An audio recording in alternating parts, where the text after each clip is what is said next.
du jour et je l'ai annoncé aujourd'hui. Nous allons parler de la limite ou les limites que peuvent avoir les hommes de Dieu dans la gestion des couples de leurs fidèles. Et je vous ai promis que nous serons avec un homme de Dieu. Bon, il n'est pas encore là, mais nous, on va commencer. Et le débat, ça sera juste après ceci.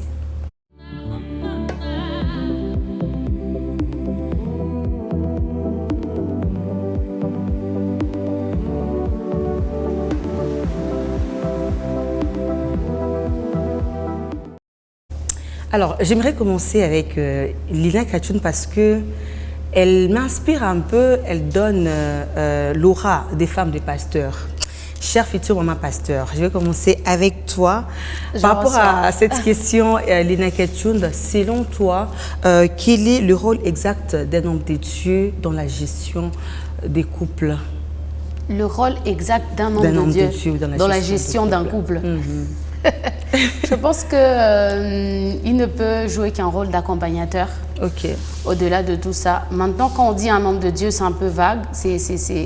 Voilà, c'est un peu limité. Un homme de Dieu, le père spirituel, c'est personne qu'on appelle daddy. Là, il fallait maintenant préciser, parce que les hommes de Dieu, il y en a plusieurs. Il y a des bergers, il y a des évangélistes. Ouais. Voilà, ça reste des hommes de Dieu. Maintenant, il faut voir maintenant si vous parlez de pasteurs et tout. Mais moi, je trouve qu'il reste, peu importe qu'il soit un pasteur, il n'a qu'un rôle d'accompagnateur. Maintenant, la direction viendra de comment vous allez lui permettre aussi d'entrer dans votre mariage ou encore quel sujet vous allez aborder avec lui, parce que lui, en tant qu'accompagnateur, j'aime toujours la phrase que mon père dans la foi a l'habitude de dire. Il dit, moi je suis parlable, je suis abordable et ouvert. On peut parler il dit quoi? On peut parler de la politique, comme il le dit lui-même pour rimer, de la politique à la pornographie, tu vois. Donc ça veut dire que la discussion peut aller voilà, d'une discussion banale à une discussion profonde. Tout dépendra de la direction dans laquelle vous allez peut-être l'inviter. Mais sinon, dans le général, il garde son rôle d'accompagnateur. Mais est-ce que tu trouves ça normal qu'un couple pose des questions les plus intimes à leur père spirituel? Les plus intimes à leur père dans la foi. Tout dépend. Si dans l'église, il y a un ministère, par exemple, de couple, je ne vois pas pourquoi on doit forcément aller voir le pasteur, à part si le pasteur, c'est lui le ministre de ce département, de ce ministère. Donc, ça veut dire qu'il est appelé à ça. On peut aller lui en parler de temps en temps. Mais bon, voilà, tout dépendra de comment vous vous sentez à votre aise. Parce que je me dis, bon, voilà, je contextualise. Je me dis, voilà, mon père dans la foi lui parlait de sexualité. Et bon, déjà.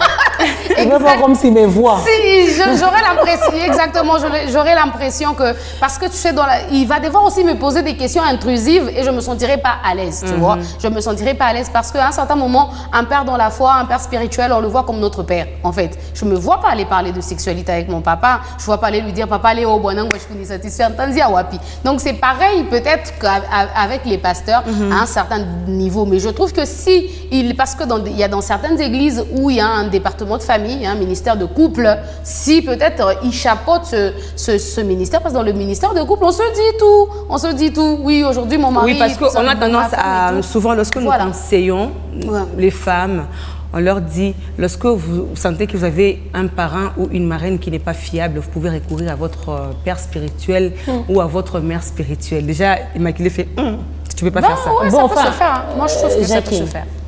En fait, les gens me disent que non, tu t'attaques aux hommes des dieux et tout. Actuellement, je ne veux pas. Si vous avez des sujets où vous citez hommes des dieux, ne me mettez pas dedans. Ah oui. Parce qu'on dit non, je m'attaque aux hommes des dieux. En fait, puisqu'on parle de la limite, quelle limite, c'est ça? Oui, quelle limite que peuvent avoir les hommes des dieux dans la gestion du couple. Je pense que, comme Lina l'a dit, les hommes des dieux jouent un rôle important. Que ce soit les pasteurs, que ce soit les prêtres catholiques, que ce soit, je ne sais pas moi, le daddy, les pères spirituels, bref, les hommes des dieux jouent un rôle important, notamment l'accompagnement. Cet accompagnement, ça peut être des conseils ou encore l'accompagnement spirituel. Mais je pense que, parlons de la limite, ce n'est pas l'homme des dieux, au fond ou en soi, qui va se fixer des limites, c'est le couple. Et parlons du couple, moi je voudrais mettre l'accent sur les femmes. Les femmes. Parce que ce sont les femmes qui vont en premier lieu raconter, exposer la vie de leur couple devant le pasteur. Tout à l'heure, tu as demandé à Lina, est-ce qu'on peut parler de la sexualité? Elle a dit que son pasteur lui dit qu'on va parler de la politique à la pornographie. Oui, c'est facile de le dire, mais est-ce que elle-même, elle a dit, elle ne va pas se sentir à l'aise d'aller parler, aller dire à son pasteur, non, papa, j'ai tel problème sur les plans, par exemple, sexuels. Moi, je vais encore accepter que ça soit un échange de couple. Si c'est en couple, c'est-à-dire, par exemple, Lina, elle a parlé de son pasteur. Son pasteur, c'est le pasteur Ivan Castanou. Si Lina allait avec son mari voir le pasteur Ivan et maman Maud Castanou en train d'exposer le problème, là, il n'y a pas de souci. Moi, je trouve que ça peut passer puisque la consultation, elle est faite en couple. Mais le problème, c'est qu'il y a des femmes aujourd'hui qui exposent leur mari. Donc, les choses à ne pas faire. L'homme de Dieu, en fait, lui, il peut avoir l'intention d'entrer en profondeur dans ton couple.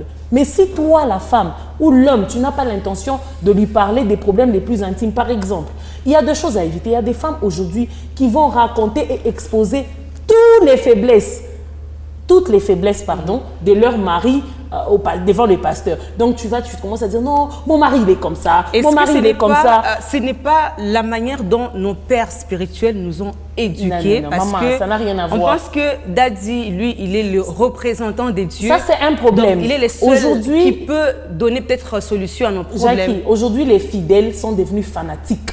Ça, c'est un problème. Surtout les fidèles femmes sont devenus fanatiques de leur pasteur. Donc, on pense que tout ce que les pasteurs disent est correct. Tout ce que les pasteurs prononcent est vrai. Donc, il y a même des gens qui pensent qu'il faut forcément que les pasteurs disent quelque chose sur ta vie pour que ça t'arrive. Ou pour que tu réussisses. Il faut que forcément les pasteurs prononcent une parole. Non, les gens sont devenus fanatiques. On pense que non, si dans mon mariage j'ai un problème de sexualité, je dois dire au pasteur. J'ai parlé ici d'exposer les défauts de son partenaire. Au-delà de ça, il y a des femmes qui commettent des erreurs du genre, elles vont parler de la sexualité de leur couple à l'insu de leur mari.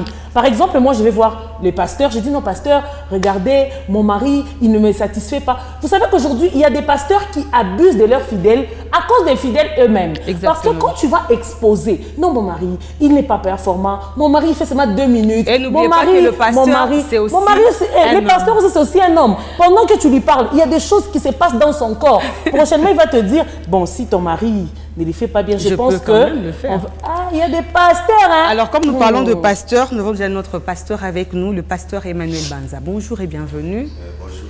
Alors, vous venez de nous prendre en cours. Nous sommes en train de parler de quelles limites qu'ils peuvent avoir, les hommes des dieux, dans la gestion des couples, surtout de leurs fidèles. Tout à l'heure, Lina a dit ça dépend de la manière dont le couple gère leurs problèmes. Ça dépend de la manière dont le couple associe leur pasteur dans leurs problèmes. Et on a aussi posé la question de savoir est-ce qu'un pasteur peut aussi gérer des problèmes ou des questions plus intimes. Bon, les avis sont partagés. Alors, selon vous, pasteur, comment distinguer? Est-ce que vous pouvez facilement gérer les problèmes d'un couple, les problèmes les plus intimes? Si par exemple une femme vient vous voir, surtout à l'insu de son partenaire, parce que nous voyons beaucoup plus, ce sont les femmes qui sont accrochées au pasteur aujourd'hui. Est-ce que vous trouvez ça logique qu'un pasteur gère un problème plus intime à l'insu d'un ou d'une partenaire, d'une autre? Merci beaucoup, Madame Jackie. Ça, c'est un thème qui est tellement important, puisqu'aujourd'hui, il y a beaucoup de problèmes dans des couples. Et avant que nous puissions en arriver là, je peux peut-être arriver à contredire ma sœur qui a dit qu'aujourd'hui, il y a des choses qui s'exagèrent. Là, elle a raison. Mais dire que ce n'est pas tous les problèmes qu'il faut poser au pasteur, là, c'est une erreur. La Donc, première des il faut choses, poser tous les problèmes. je vais en arriver. Je vais en arriver. La première des choses, vous savez, moi, j'enseigne, je dis souvent, il y a 4 personnes sur la terre auxquelles il faut dire la vérité pour que ces personnes arrivent à vous aider. Mais là, le problème, c'est la manière dont vous allez traiter les problèmes. Il y a l'avocat. Ton avocat, vous devez lui dire la vérité. 2, il y a ton docteur. Votre docteur, vous devez arriver à lui dire la vérité. Dans la 3e dimension, il y a les pasteurs.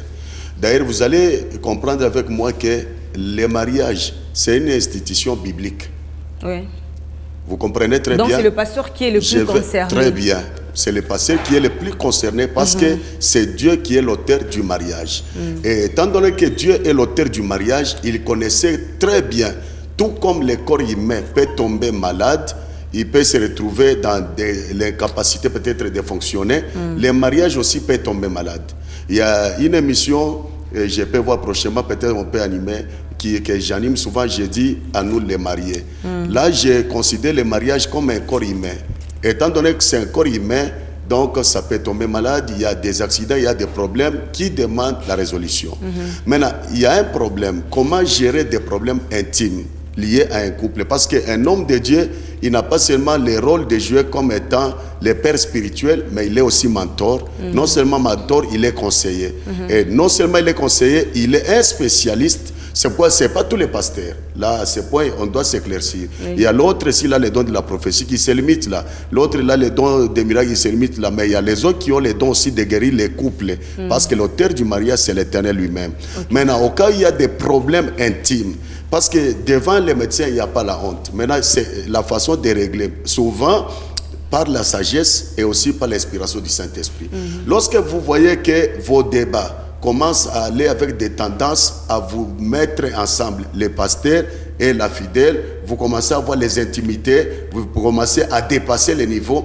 Dans ces cas-là, je conseille souvent à l'homme de Dieu, par exemple, dans mon cas particulier, lorsque je vois que les intentions de la sœur, c'est peut-être me chercher, je la mets en contact avec mon épouse. Là, c'est vous, hein? Oui, c'est moi. C'est pas tous les pasteurs qui font la même chose. Hein? Parce que c'est la loi de la sagesse. Il y a des choses que nous devons faire par le Saint-Esprit, mais il y a aussi des choses que nous devons faire par la sagesse. Alors, selon vous, pasteur, si je comprends bien, le pasteur n'a pas de limites. Il n'a pas de limites. Donc, on peut poser tous les problèmes qui concernent les couples. Pourquoi je dis ça? Je peux en arriver.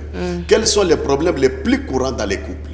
Vous devez d'abord vous poser cette question. La sexualité, la gestion d'argent. Très bien.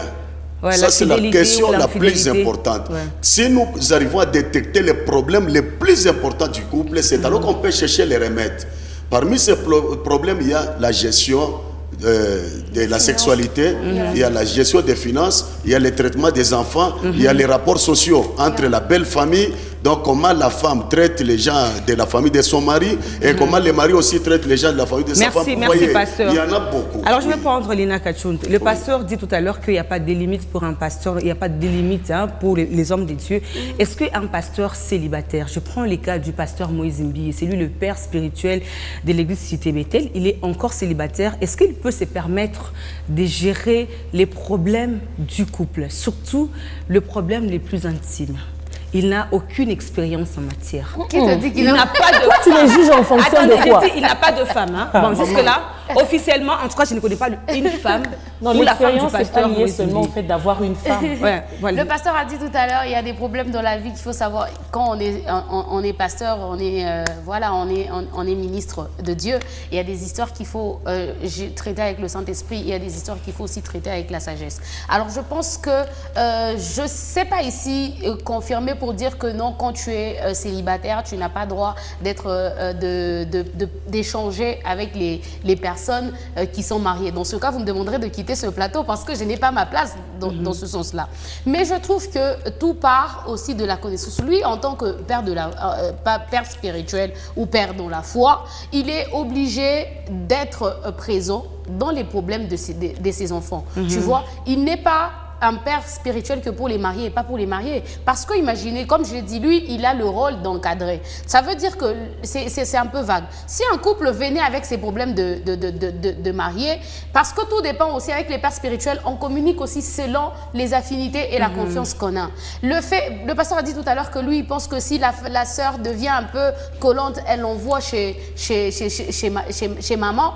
Mais rien ne dit que chez maman, les problèmes va se traiter tel qu'il se doit. Parle beaucoup, nous on a peur parfois de parler au pasteur. Au-delà de ça, tout dépend aussi parce que dans l'église, les gens qui sont à l'extérieur, dans l'église, quand quelqu'un te fait confiance à toi, c'est difficile qu'il aille voir un autre. Donc tu peux être un pasteur célibataire et c'est à toi que le couple fait confiance. Donc c'est vers toi que le couple va venir. S'il y a ce feeling-là qui ne marche pas, même avec l'autre couple marié, si, comme on le dit, je ne sens pas ces gens-là. Quand on ne le sent pas, on n'a pas cette facilité de s'ouvrir. Mais quand on a un père dans la foi, on se prépare en tant que tel. On est là, on est est ministre, on est père pour tout le monde. On n'a pas une catégorie. Ce n'est pas parce qu'on n'est pas marié qu'on ne peut pas accompagner les mariés. Le père dans la foi, lui, il a le rôle d'encadreur. Il est là, c'est vous qui lui donnez la direction. Il est comme de l'eau. C'est vous qui lui donnez la direction. Si vous voulez qu'il entre dans votre sexualité, en tant que père, il ne peut qu'entrer et vous dire des choses telles que ça se présente.